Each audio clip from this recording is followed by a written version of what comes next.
Well, a lot of what Dr. Fong, the Permanent Secretary for Health, talked about today is to do with the impact that the OzMat and NZMat team, who just came out of quarantine a couple of days ago, was able to give our health authorities. And that's basically repurposing an area called Spot City, just a few minutes outside of the Central Business District, to become a number of COVID care facilities. They're trying to move people out of the main hospital, Colonial War Memorial, to these new COVID care facilities. Have there been any discussions recently over possible lockdown? Because the numbers just aren't coming down in Fiji, are they? Unfortunately, Yvonne, the numbers aren't coming down. They're continuing to rise, and our daily positivity rate is now at 8.9%, pretty high and continuing to climb. And no, despite repeated questions, every single press conference, members of the media, sometimes all of us, will ask why not a lockdown, and he gives a variety of reasons for it, but most of them is to do with cost, unfortunately.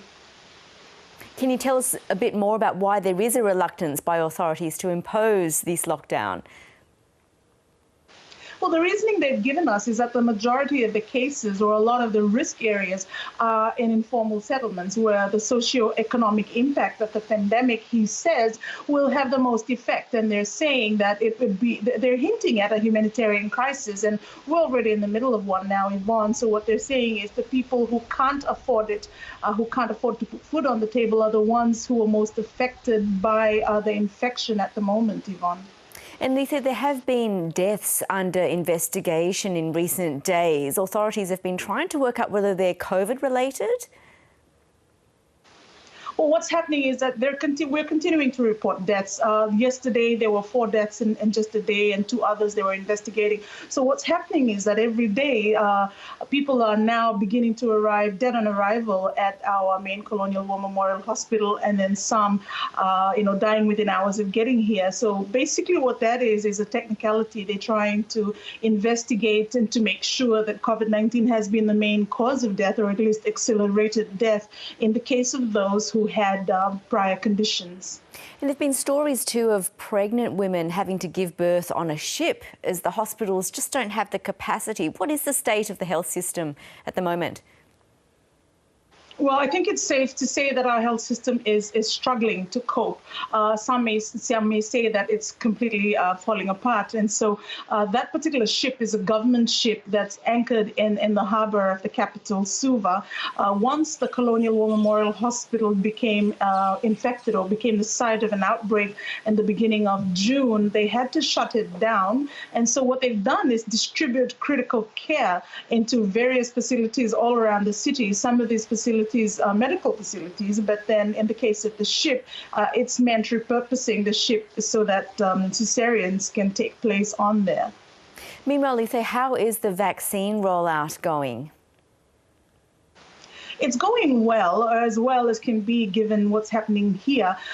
Today, we reached 50% coverage on the first dose of the vaccine, and we're creeping along slowly, close to 10% with the second doses.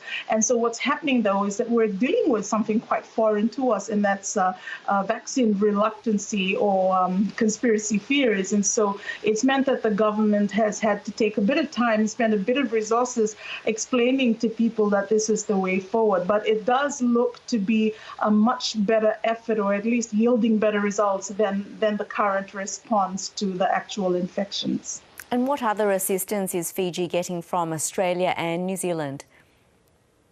Well, aside from the OzMat team that has New Zealand medics as well here now being part of the main planning team, we do receive vaccines from Australia as well. New Zealand, we're waiting for them for their medical approvals to allow the distribution of the AstraZeneca vaccine into Pacific Island countries. But we've received to date 270,000 doses of AstraZeneca from Australia. But of course, both countries have provided us with consumables, so PPE, masks and gloves, and the equipment used in testing.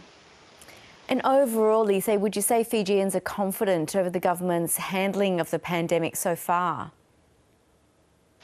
Unfortunately, I can't say that with very much confidence, Yvonne. There's a lot of anxiety. There continues to be a lot of confusion and now growing distrust in the government's ability to respond to this particular outbreak effectively, given that by comparison, this time last year, we had our outbreak under control in less than a month. And now, just over 2 months later, to give you some perspective, we have more cases and close to as many deaths than, say, New Zealand had in the entire pandemic. It really is a concern. Lice Movono, thank you so much for joining us. Vinaka.